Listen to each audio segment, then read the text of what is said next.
Michelle and I, about 4 years ago, were facing a lot of requests for assessment from our department and accreditation issues, and we really decided that we wanted to do assessment right. This is something that we have to do. It's mandated by accreditation institutions, and so this is no longer a choice. And so instead of just checking the boxes and crossing the T's and dotting the I's, let's do this the right way, and let's get ahead of the assessment charge by taking the lead and showing how we can do this the right way. So we put together a paper that basically outlines a 6-step process that begins with defining learning objectives for your courses, and then talks about how to implement pre- and post-test strategies, and then talks about how to gather the data, how to bring faculty together to talk about the results, and then how to store the information and how to come up with recommendations for meaningful change, and hopefully do what we really want to do here, which is improve student learning.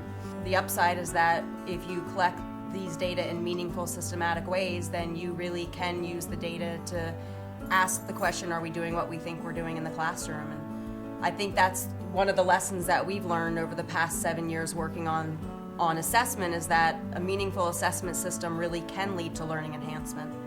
I think if assessment creates a positive dialogue of what do we want our students to learn, what are we teaching them, where are there holes in our curriculum, and how can we fill these holes? If assessment creates this dialogue, that in of itself is a significant benefit.